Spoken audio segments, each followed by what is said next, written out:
Hello, everybody, and welcome to MMA for Life, Episode 2.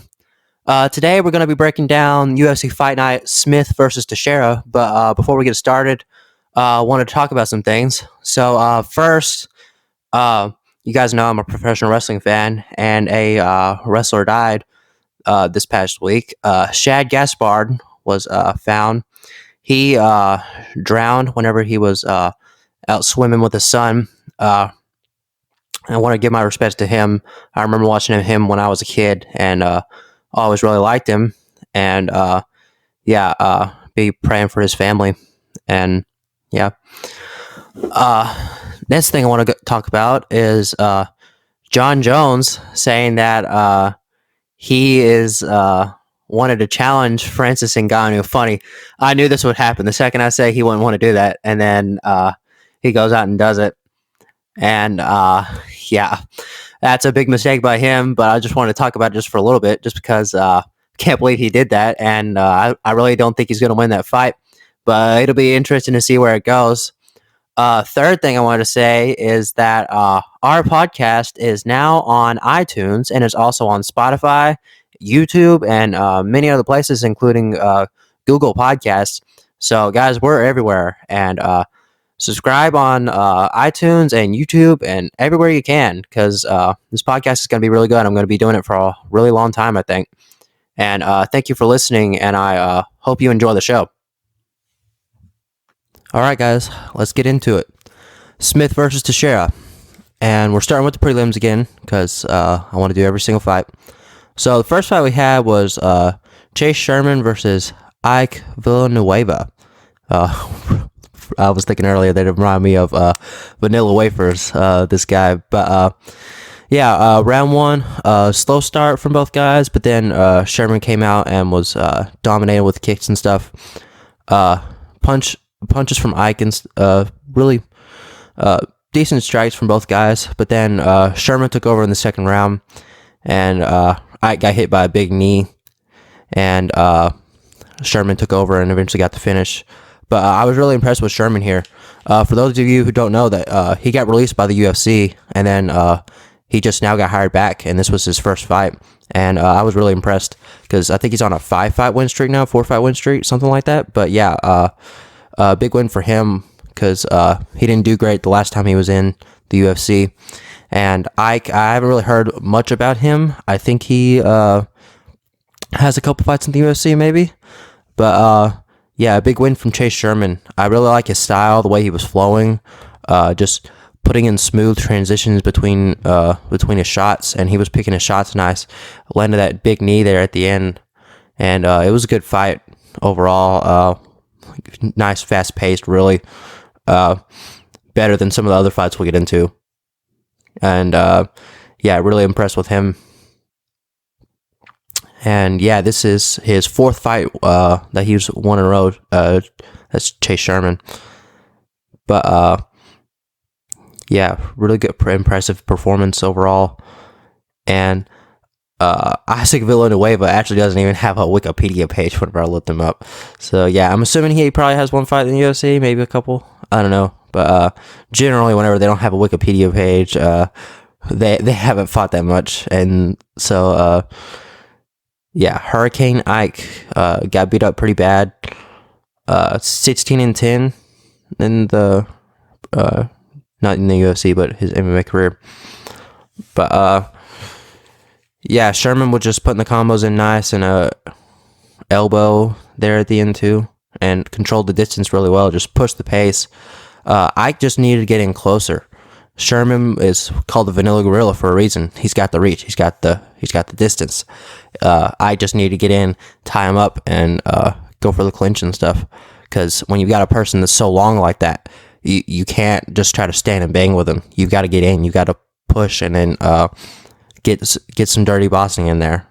And if you don't do that, you're going to get outmaneuvered the whole time. And trust me, I've dealt with the guys. I'm not a big guy either. And I'm no heavyweight, but still. You've got to tie him up and keep on the inside, go in the clinch. Because if you don't, then you're going to get dominated, which is just exactly what happened here. Just outclassed and outmaneuvered the whole time. But yeah, good fight by Sherman. But I just got to work on getting in tight more. Next, we have Hunter Azur versus Brian Kelleher. Hunter was really doing good in the first round. I felt like Kelleher just wasn't able to find the distance very well, and Hunter was just picking the shots and really just finding when and where to throw. And Azur threw some really hard shots.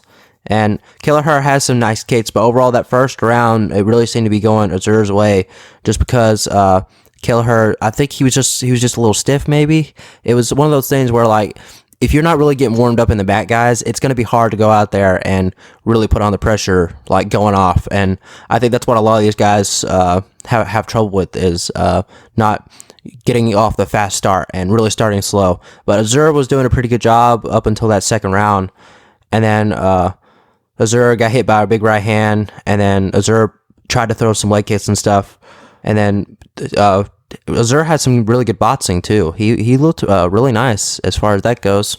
Yeah, and then Kelleher started to press forward more and land more headshots, and Azur again throwing some nice uppercuts, really mixing it up, and then more kicks by Kelleher. And yeah, Kelleher, I saw at one point in time, was kicking with his toes. And I'll get into that a little bit more because I'm pretty sure I saw somebody else do it. But yeah, when you kick with your toes like that, guys, on a roundhouse kick, that's not very good. You can actually break your toes like that. Just want to point that out, just because I do karate, and we don't kick with our toes. It's supposed to be with your shin. But yeah, Azur tried to get him in the clinch, tried to hit him with some nice combos, but then again, Kelleher came in with leg kicks and a big right hand.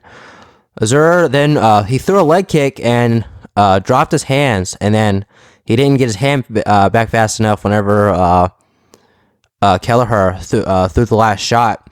And that's one thing I'm always going to say is keep your freaking hands out whenever you're throwing kicks, because even though Kelleher didn't hit him with the shot whenever he was throwing the kick, but if you notice, Azur had a hard time bringing his hand back up after throwing the kick. And that's what cost him. I'm not going to say that if you automatically drop your hand, you're going to get knocked out.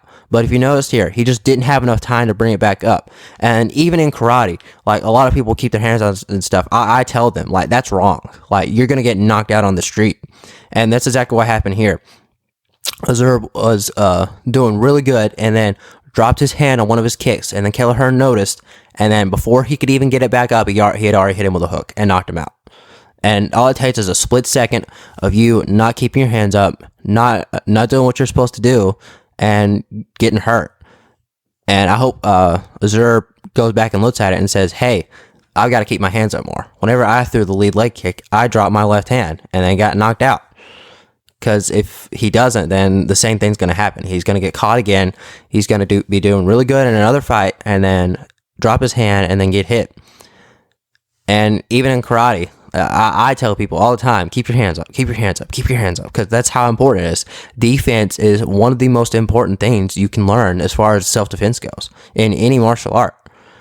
And I'm always going to tell people that. Yeah, just really surprised that Azur did that, just because you think at a high level like this that somebody will learn. I mean, I guess it can be anybody, really. I drop my hand every once in a while. I've gotten hit, but it's just the way he did it. The way he was, to me, outclassing Kelleher, and then Kelleher finally gets the clean shot in when he drops his hands. It's just weird to see that fighters like him can do something stupid like that too. But he did really good to me for the first round. I thought he was just landing some nice combos, and Kelleher was doing good with the kicks, I will say. And it was just interesting to see him drop his hand like that and get. I mean, he was blasted too. Like, he was out cold. There was no early stoppage on that or anything. But good fight by these guys. Kelleher is definitely gonna do some good now that we've seen him with a big knockout here. Azur still has time to make up for this loss, though. So I think he'll be back, and they'll give him another opponent like Kelleher, who isn't highly ranked, but I mean he's respected. So yeah, decent fight, big knockout, and just a really nice shot there at the end by Kelleher. Really timed it right, and yeah, good fight, guys. Next we have Omar Morales versus Gabriel Benitez at lightweight, and Benitez came in with a kick that got checked, and then threw another kick, and then another one that misses, and Morales throws a 1-2 that gets blocked. And that's what I noticed in this fight, guys, is that a lot of their stuff was getting blocked because they kept trying to throw the same things over and over again. Benitez would throw a kick and get blocked, and Morales would try to throw some shots that really gets blocked, and a lot of clashing. Like, they just weren't mixing up as well as I thought they should have been. Morales was throwing a decent side kick every once in a while to the leg, but nothing noteworthy. And when you get like that, you have to start thinking, hey, I'm not picking my shots well. I'm not really hitting him. He's just blocking, so I have to do something different. I need to throw an uppercut here instead of a jab, or throw a jab and a right cross and then switch it up, throw an uppercut next time, or first time I come in with a side kick, next time I come in with a front kick. Because when all of your stuff is getting blocked, that's when you know it's time to change. And I really didn't feel like they did that that first round. But Morales had some nice timing. He looked pretty good overall from what I remember. Morales kept throwing the head kick, but he wasn't setting it up well. He was just throwing it blind, like Daniel Cormier was saying, I believe. He was just trying to throw up there. That means he should have gone left, right, and then head kick. Or come in throwing a couple body kicks first to make it seem like, hey, he's going to throw the body kick, and then come over the top with a head kick, or something like that. Instead of just throwing it out there and really winding up on it and really trying to get that shot, it'll come if you set it up. But if you don't set it up, it's not going to be there. I'm trying to think of somebody who would be really good at setting up a head kick. Well, John Jones. John Jones is a perfect example. I don't like John Jones, but yeah, here's the perfect example here. This is exactly what he did to Daniel Cormier. For 2 rounds, he was throwing body kicks and setting him up and setting him up and setting him up, and then finally he hit him in the head, and then that finished the fight right there. But he set it up for like 1 or 2 rounds at least. Yeah, and when you do that, that's when you can get the head kick. But if you just go out there throwing and swinging, they're gonna see it all day long. And especially if you're throwing it like this guy was, where he wasn't throwing it fast, he was just swinging it up there, then yeah, of course it's not going to work. Of course it's not going to be there. But yeah, first round, I didn't really like. These guys just kept clashing and just needed to throw more combos there. They just weren't throwing as much as they needed to. And even I'll say, like, hey, if you're just throwing one, that's wrong. You got to throw at least 2 or 3, if not 4 or 5. If these guys would have gone 4 or 5, then the other person would have been finished a lot earlier than what they had it. But they just weren't setting up 1, 2, 3, 4, 5. They were going 1, 2, or just 1, or maybe 1, 2, 3 every once in a while, and then that third shot would finally get in. But guys, when you're dealing with people who are blocking your shots and kind of seem to have your timing a little bit, you've got to come in and throw 4 or 5, maybe even 6, 7, 8. I mean, you can't stop at 1 and 2. If you're landing, I can understand it because you just want to keep landing. But if you're just coming in and throwing 1, 2 and it's getting blocked and you're not changing, there's something wrong there.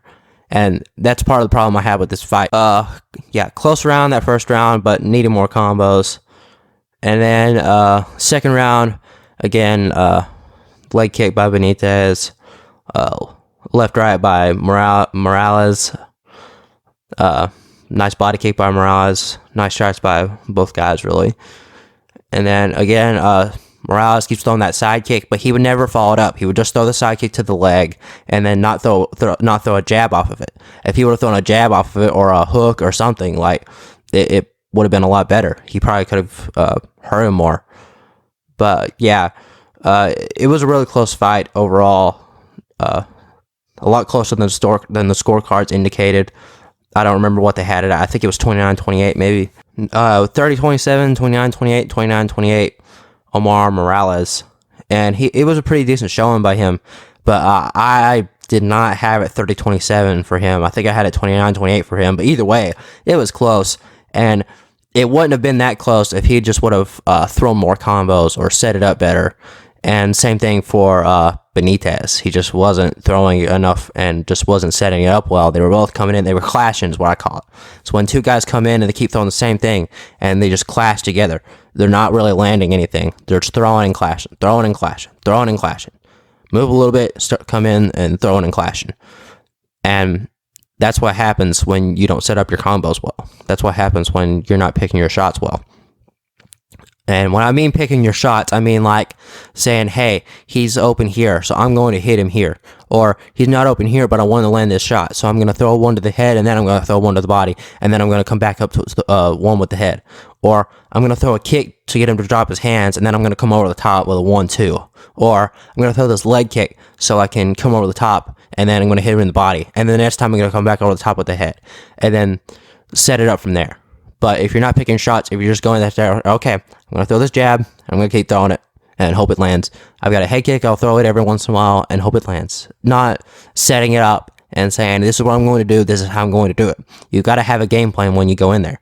And it just didn't seem like these guys, they had a game plan, of course, because of their corners, but they kept clashing and just need to change it up a little bit. But, yeah, Morales actually looked pretty good as far as his technique went. Like, he was throwing some good shots, but overall, I think it could have been better. They just needed to change it up a little more. But decent fight. Not great, though. Not great by any means. So, yeah. Well, they need to improve for sure. Just changing it up a little more, adding more combos. Next, we have Sijara Eubanks versus Sarah Morris. And there's bad records on both these guys' sides because Sijara Eubanks now has a 5-4 record, and then Sarah Morris has a 6-6 record. And Eubanks was coming off losses from Beche and Aspen Ladd.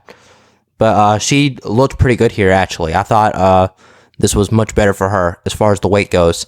And she was throwing better hands than Sarah Morris. And Morris just wasn't sitting down on her shots, but Eubanks definitely was. She was definitely the aggressor in this fight.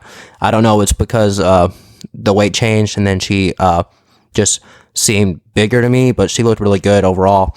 And yeah, Morris just wasn't sitting down on her shots. And the second round, she looked pretty good, but then she was clinching up and doing better. But then Eubanks got the takedown, and then Morris went for rubber guard at one point, but she didn't control the head any. She was Eubanks was sitting up, and then Morris needed to grab her head and pull her head down to be able to do anything from rubber guard.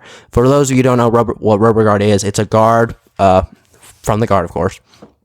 You throw your legs up over their head, and then normally people would go for a triangle here, but instead we're going to lay it on it, and then we're going to try to pass and get underneath their neck and go for a go-go plata, which is where I put my foot underneath your neck and then squeeze, and then you tap out.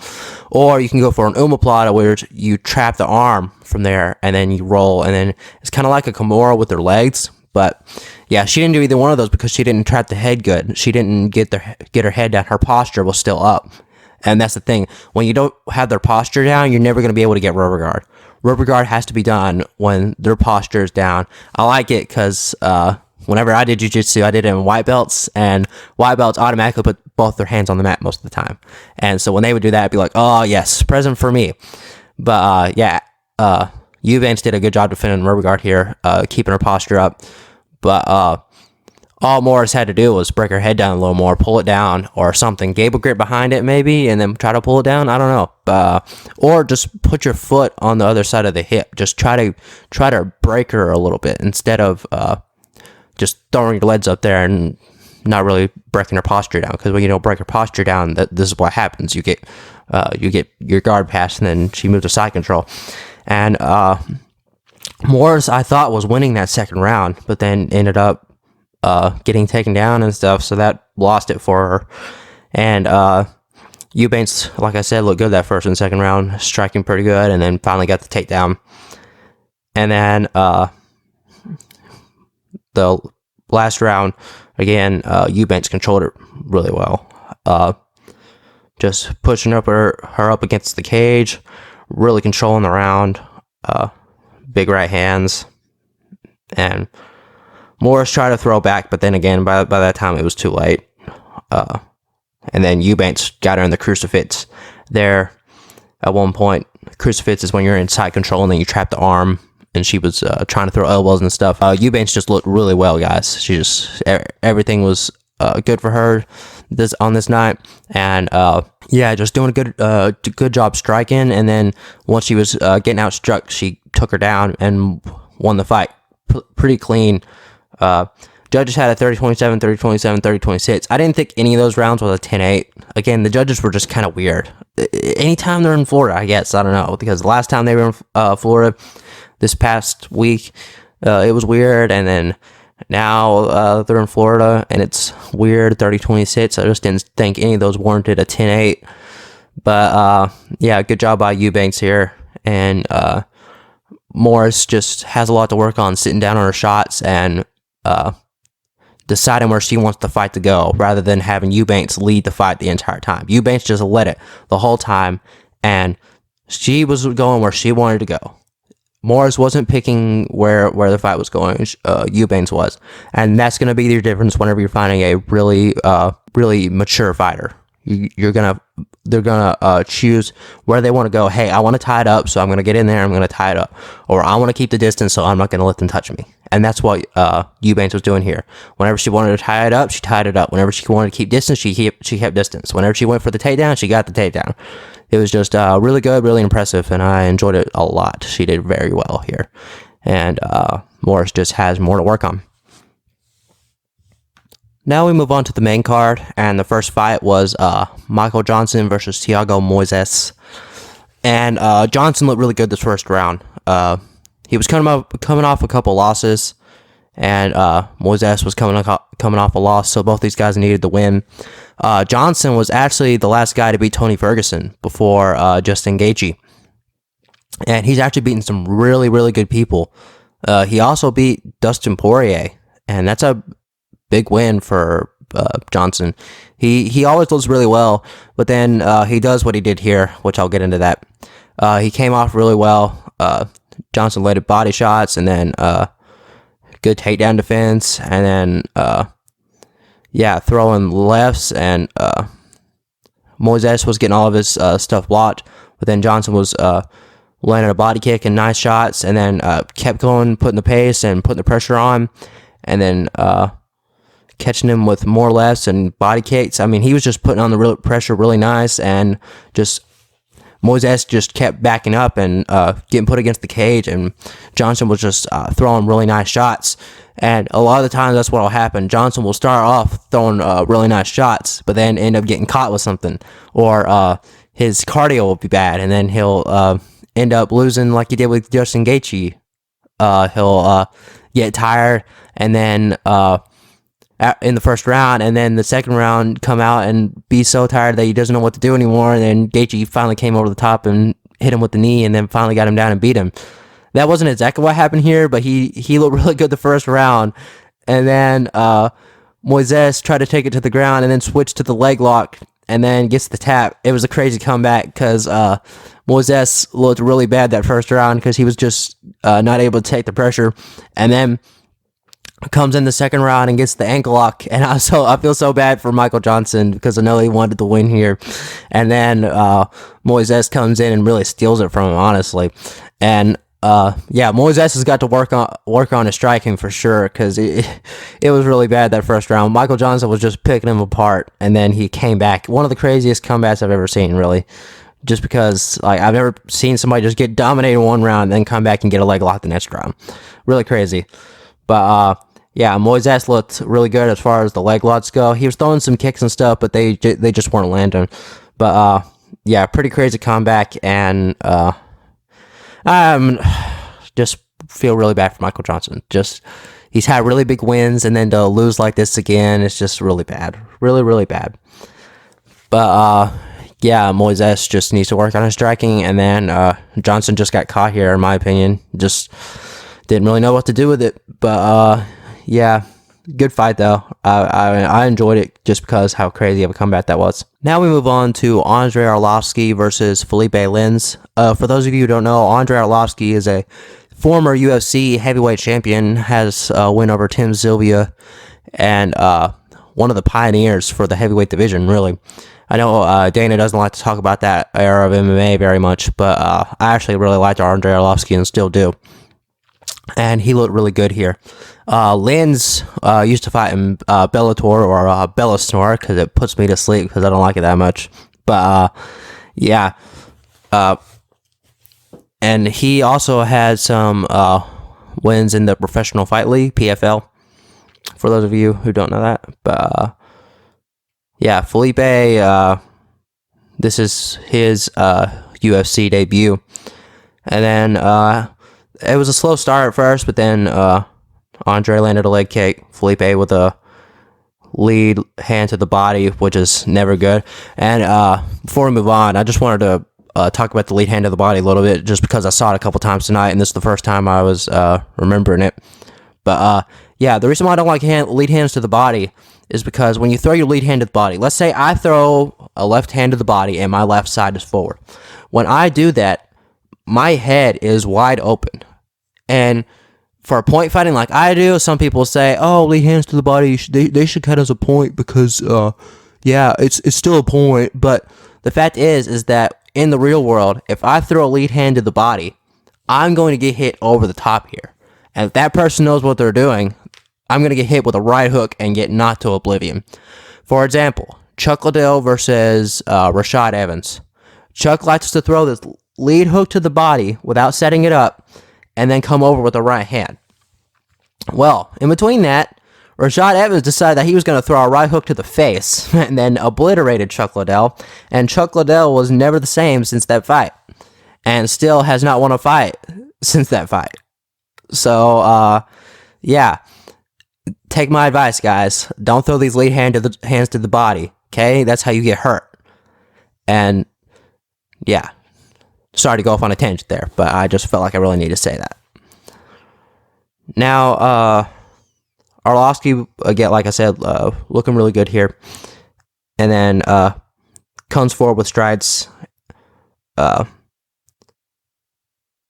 Lins was landing pretty good, though. Andre landed another good side kick, like I was saying before. I think it was a side kick to the leg. But, yeah, just really good strides by both these guys here. And then Andre started taking over the second round. He was landing nice 1-2s and then pushing forward more. And, well, I saw him land up a kick with his toes, too. And toe kicks aren't always bad, but I'm just saying it can be really dangerous to kick with your toes like that. But moving on. Yeah, more leg kicks, and then he was coming forward, but then he got hit by a left hand, but then really landed a body kick and a leg kick, and then just pushed the pace a little more. And then Arlovski got lit up with a groin kick, but then Lins just wasn't as active in this round, and then Arlovski landed another left, good 1-2, and just really started to take over. He's has a problem with another one of those guys that has a problem with starting slow, but once he gets his rhythm going, it's hard to fight him. He's a different kind of fighter, and he was landing some good shots here in the second round. I wasn't sure whether he won the first round or not. It was kind of close, but then the second round, he really started to take over. And then more of this in the third round.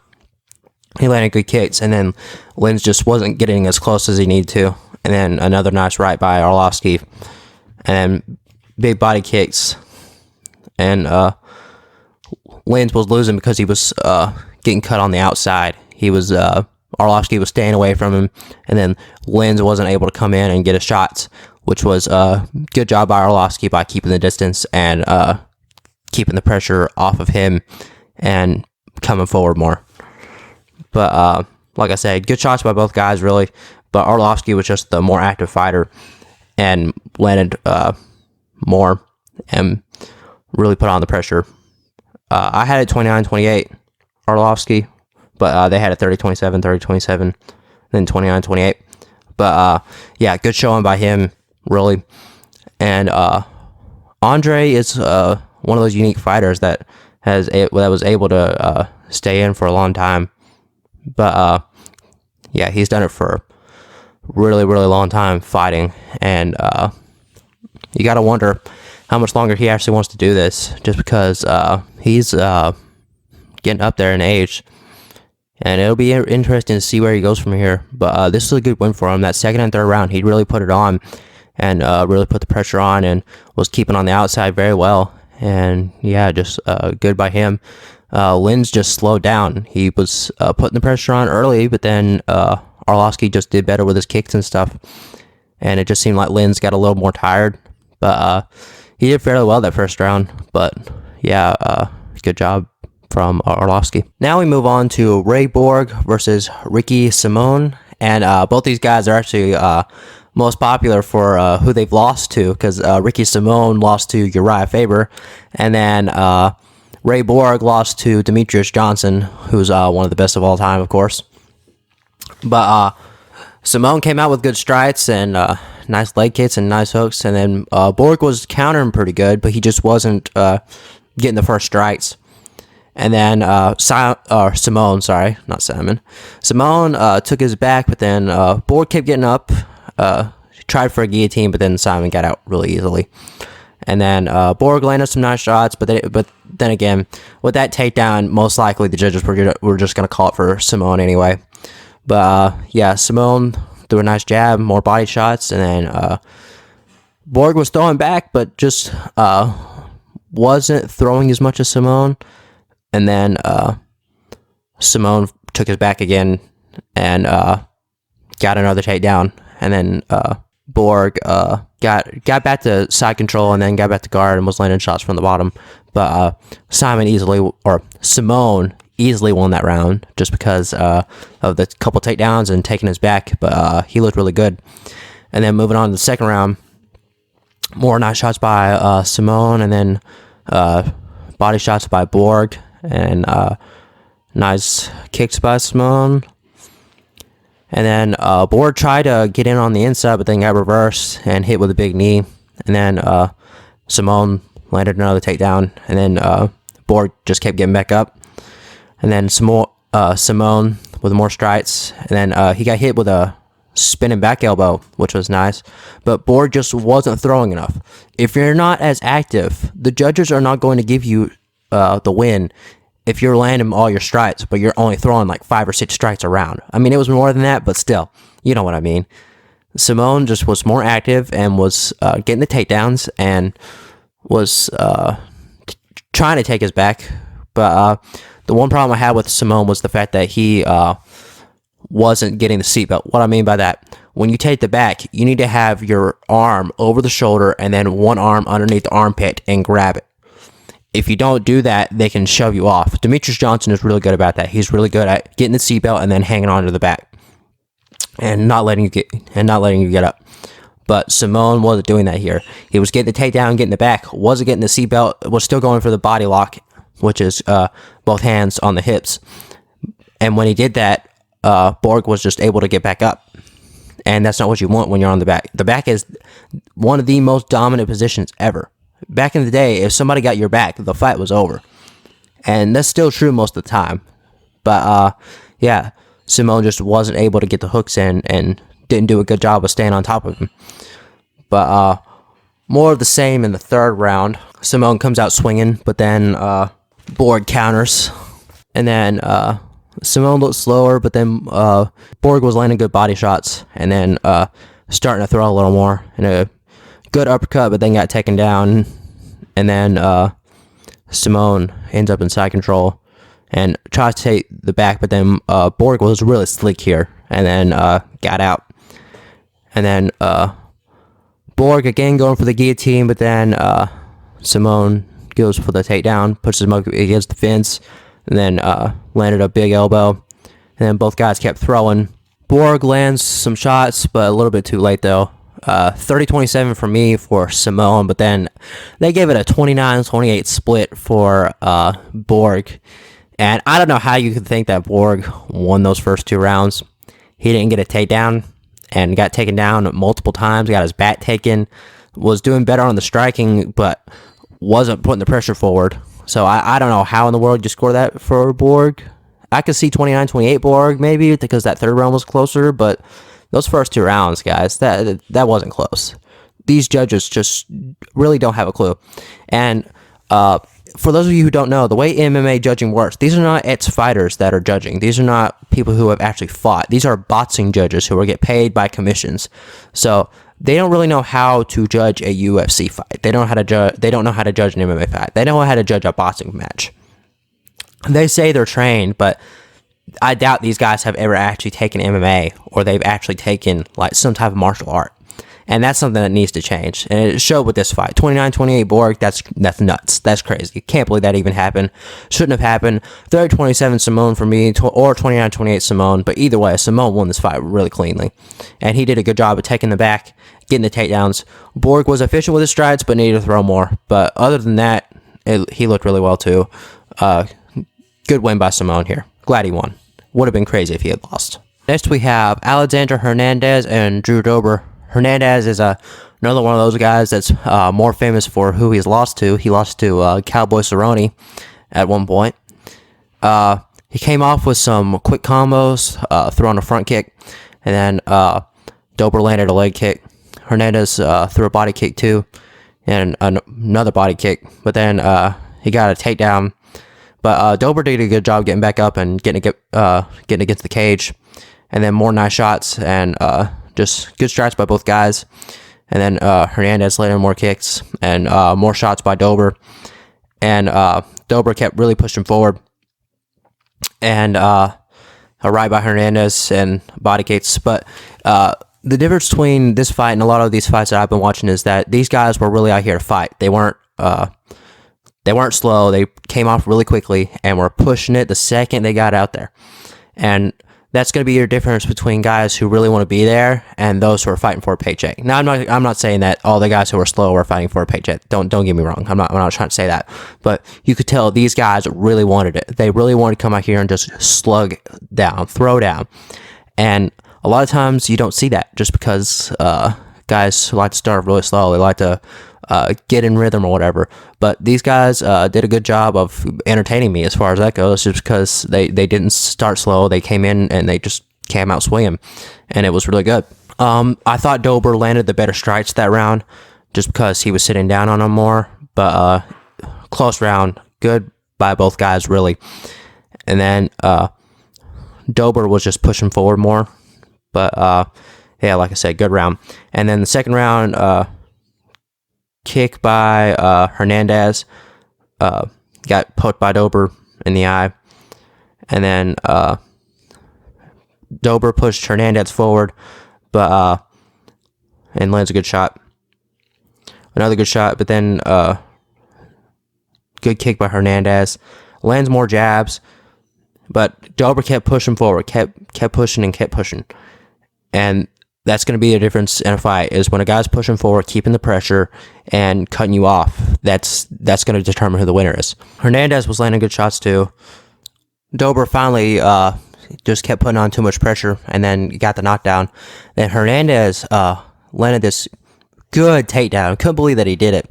Like, he had just gotten knocked down, and then Dober was coming forward, and then boom, Hernandez lands the takedown. Then Dober got back up just because Hernandez, you could tell he was just so tired and so done after that shot.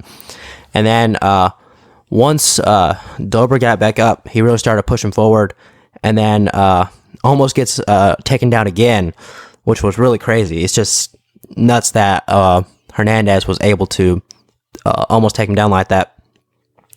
But then eventually he ate more shots, and then Drew got the finish by cutting off Hernandez. It was a really good fight. Hernandez had good heart, but from the very beginning, I could tell that Drew was going to win just because the way he was moving, the way he was cutting off Hernandez, and the way Hernandez wasn't able to get the takedown, and he wasn't able to take it where he wanted to. And then Drew was just cutting him off. And when you're cutting somebody off like that, that's how you know that you're in control of the fight. Even if he wasn't landing powerful shots like he needed to, he was still able to control the position, control where he wanted to be in the ring. And that's going to be the difference in a fight if it's really close like this. But good job by Dober. Hernandez just needed to do a better job of pressuring more whenever he's on the ground, I think. And just needed to work on his footwork a little more. He just kept getting cut off and kept getting pressured. He just needed to throw back more and just start thinking about how he was going to be able to keep Dober off of him, how he was going to be able to cut Dober off from cutting him off. I mean, I know it's crazy to think like that, but it's a chess match, and Dober just had the better strategy. Now we move on to Ben Rothwell versus Ovince St. Preux. And this is a pretty interesting fight, just because Rothwell was being so methodical with all his movements. He's coming off a win over Stefan Struve, which was kind of a weird stoppage, just because Struve had got kicked in the groin like 7 times, and then they didn't stop. They didn't take a point away or anything, and then Rothwell finally came over the top for the finish and hit him with some big uppercuts. It was a really weird fight. Ovince St. Preux, I'm going to call him OSP just because it's a lot easier to say. But OSP is famous for the Von Flue choke. He's hit it more than anybody in the UFC, I believe. I guarantee you more than the UFC. But Rothwell coming off a weird stoppage, and then starts off with a front kick to OSP, and then more kicks, and then another front kick, and then OSP landed back with a leg kick. But Rothwell just was kind of walking him down, just like he always does. Just walks him down, tries to pick his shots, throw some leg kicks, throw some hands, tie him up, and then throw uppercuts. And that was really the story of this fight, walking him down. Very methodical approach. Not moving too fast, not using footwork, but just stepping, walking him down like a big old heavyweight like he should, and then coming in, tying him up, and then hitting him. OSP just needed to stay on the outside more. He was letting Rothwell tie him up so much, and you can't do that whenever you're fighting a big heavyweight. Whenever the heavyweight wants to be on the inside and come across, you got to stay on the outside. You've got to use your footwork and movement, especially because OSP is so much smaller here. He needed to stay on the outside, use his leg kicks, keep Rothwell off of him, and not let him get to the inside as much. But Rothwell just walked him down, kept cutting OSP off, kept keeping him against the cage. Did a really good job that first round, landed pretty good shots. Just smother him is what I have to say. Just Rothwell just put him up against the cage, and then OSP got caught, and Rothwell ended up on top and just smothered him to death for that majority of the first round. Just very methodical. Then OSP came out with a leg kick and nice hands, and then another leg kick. But Rothwell came forward with some strong punches, just like he always does, and then ripping the body, just doing really well with keeping out the pressure and keep moving him backwards and doing what he needs to do, just making him understand that he's the heavyweight. He's the one controlling the fight. He's the one able to put the pressure on, and OSP just kind of let him do it. Just kind of let him keep walking him down. Didn't get the respect that he needed to, and once he did get that respect, it was already too late. He had already lost the fight. He ended up getting a knockdown in the second round, I think, but to me, this wasn't enough to win it. We can talk about that for a little bit, like whether if you get beat up the entire fight, does one knockdown in the round win you the round, like in the second round? Because Rothwell was walking him down, beating him up pretty badly, but OSP got a knockdown. I know in this fight it didn't make much of a difference because I think Rothwell still won the third round, and he ended up winning the fight. But let's say OSP had come back in that third round. Would him knocking him down in the second round would that have changed the course of that round? Does that automatically make OSP win? To me, it doesn't, just because there's not a big enough gap, or there's too big of a gap between the striking. Because to me, Rothwell was just controlling the striking, controlling the distance, and then OSP just lands a good shot. And there's a case to be made for it, but I just don't think it applies in this case. Now, if the striking had been really close, and then OSP gets the knockdown at the end, I think it could have been different, but it wasn't close, and it just didn't seem like OSP was winning. Like I said, if it had been close, I might consider it, but then again, it didn't even really matter because Rothwell won that third round, in my opinion, anyway. He did another good job of tying him up and keeping it nice and close, which was really good, and just laying up on him against the cage, which is just a good strategy by Rothwell. Just really putting all his weight on him. I mean, it was a good fight overall, just because of how methodical Ben Rothwell just does things. Just walks him down, pitches shots, and ties him up against the cage. That's his game plan the entire time, and it worked really well here. But OSP came forward again a little more. Again, there's a case to be made that he won the second and third rounds, but like I said, I didn't think it was enough to win him the fight in the second round, the knockdown, and then him coming forward there at the end. It doesn't seem like it was enough to win the round for here either. I would say more the third round than the second round, but again, just because you get one knockdown after the whole fight of you getting beat up, I don't think that's enough to win. And same in the third round. It was close for that third round, though. I could see it being OSP the third round possibly, but in the end, it didn't really matter. 29-28 split from Rothwell, or for Rothwell from the judges. This is closer, but again, Rothwell just seemed to be really controlling the fight for me, and I think he definitely won just because of how much of the fight he controlled, how much he was pushing up against the cage, how methodical he was being. OSP just needed to do a better job of keeping off of the cage and using his footwork more, and not letting Rothwell walk him down as much as he did. He just let Rothwell walk all over him. And when you do that against a big heavyweight like this, it can be hard to control where you want the fight to go. And he just got to work on that a little more. Work on keeping on the outside and not getting tied up against the cage as much. Finally, it's time! Anthony Smith versus Glover Teixeira.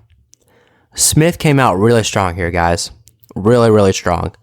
Landing lots of strikes, keeping Glover off of him, not letting Glover come in and tie him up like he wanted him to, and staying on the outside, landing lots of kicks, landing lots of strikes. I mean, just looked really impressive that first round.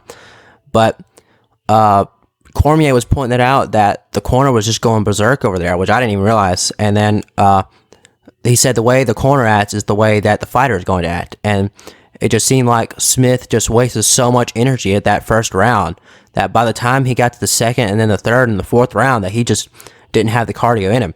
I don't know whether this is because of Smith or the corner, or somebody didn't do their job, though. Either Smith just didn't do as much cardio as he needed to this camp, or the corner was just telling him to do too much. It's possible, but there are guys that put on that much pressure and keep on going. Like, I'm trying to think of a good example.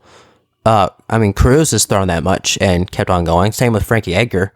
I realize this is the light heavyweight division, but I mean, John Jones has always kept the pressure up and thrown quite a bit in his rounds. I mean, Dominic Reyes threw a lot against John Jones and kept the pressure up. So I think it's more of Anthony here that I would blame, just because, I mean, if you know you don't have the cardio for it, you can't throw as much as he did. He was just throwing and throwing and throwing and throwing, landing kicks, landing punches. I mean, I was really impressed as far as that goes, but obviously he knew he wasn't going to be able to keep that pace up. But when you know that, you have to start slower. You have to do what Teixeira did and wait on him, and then come in when you're ready. When you know for a fact that this guy's tired, and then come over the top and get more shots in. But that's not what Smith did. Smith just tried to walk him down, finished him in the first round, and obviously that's what cost him the fight here, because he looked really good that first round. And then it came in the second round, jab by Smith, hook by Teixeira, another jab by Smith, but then body shots from Teixeira. I mean, Smith was doing good, but again, Teixeira just started walking him down more, just started putting on the pressure more, and then nice right by Glover, and then more shots, and then just started taking over the fight. And Smith just looked so tired that second round. And then Glover landed the spin kick. It didn't land great, but I mean, it was still enough to hurt Smith, obviously. He blocked a little bit of it, but then it just got him backing up. And then he threw an upward elbow, but Glover kept throwing more hands and a spinning back kick again to the body there. But yeah, just Glover took over. Glover started to take over that second round. And then in the third round, Smith tried to throw it again, but then Glover got his kick caught, but got back up. Smith tried to push him with his fingers open to the head at one point. That's not really allowed, but not that big of a deal when I think about it more. But then Glover started putting on the pressure, started getting more shots in, hit him with an uppercut, and then more punches and got a knockdown. And then took his back, hurt him really bad, and then just started throwing some big elbows, more ground and pound. Anthony escapes from the mount, but then still getting pounded up pretty bad. And then Teixeira started going for a neck crank and applying good pressure. And then more and more shots. And honestly, the fight probably could have been stopped here. I know Michael Bisping on his podcast was talking about it, how the fight could have been stopped in the third round, going into the fourth. But Teixeira just did a great job here. Just really came out swinging and putting the pressure on really well. It was honestly hard to believe that Smith even got out the stool that third round. And then he survived to the fourth round. I definitely don't know how he did that. He just looked really hurt. And Glover was pushing forward again. Smith was still throwing. He was trying to land an elbow, but Glover just was picking his shots and landed a big knee at one point. And Smith ate a left hand and looked really, really hurt. And then got his back taken again. And then another big hand by Teixeira and hammer fists, and just really lighting Smith up, but then lets him up and hits him hard again. And Smith tried to come back one more time. You could tell he was really trying, and then just kept getting hit hard. And then Teixeira, for some reason, went for the takedown, and got it, but didn't really need to do that, in my opinion. Went to half guard, landed more elbows, ground and pound, and then again, somehow Smith survived. Teixeira probably could have finished somewhere in between here if he had just not gone for that takedown, if he had just kept it standing and then pushed him up against the cage and landed some uppercuts and stuff. But really good round, really good fight here overall. Going into the fifth, I think the corner definitely should have stopped it here. They probably could have stopped it in the third and fourth, but the fifth here, he just looked really, really gassed and just wore himself out so much, and the fight should have been stopped definitely earlier. And then his teeth were falling out. I mean, it was pretty crazy. I kind of nuts that they didn't stop it. But then Glover moves forward. Smith just moved backwards, and then Glover got him back on the ground. From what I remember, he didn't even really take him down. Smith just kind of fell down here, and Glover just happened to be on top of him. Elbow by Teixeira, more ground and pound, gets to the mount, lands more shots, and finally gets a stoppage. Great win by Teixeira. Smith just wore himself out here, and if you don't have the cardio for this, guys, you can't just start swinging and start going out there and try to knock him out in the first round with no game plan. But yeah, really big win by Teixeira here. Really impressed. He's definitely close to a title shot. Maybe one more fight. I don't know, but maybe give him Thiago Santos, Dominic Reyes, one of those guys. I mean, he's won quite a bit in a row here, and this was a really, really good showing by beating Smith, who's another one of those top guys. But yeah, disappointing for Smith, but he knows what he's got to do. He knows that his cardio wasn't as good, and just tried to do too much that first round. Thanks for listening, guys. Hope you enjoyed it. I really love breaking down fights, as you all know, and I'm glad I get to share it with you. Don't forget to subscribe on YouTube, subscribe on iTunes, and listen on Spotify. And also, there's another place you can listen to. It's called Audacity, which is one of my sponsors. And I'm glad I get to share this with you. And I'm going to continue doing this for a really, really long time, I hope. And yeah, thank you for listening all the way through if you did. And just be praying for Shad Gaspard's family, and yeah, really hope they're doing okay right now. And like I said, thank you for listening, and yeah, don't forget to subscribe. And like I said last time, I just never thought I'd be able to do this, be able to share my love for fighting with anybody else, and this is an amazing opportunity, and just thank you so much.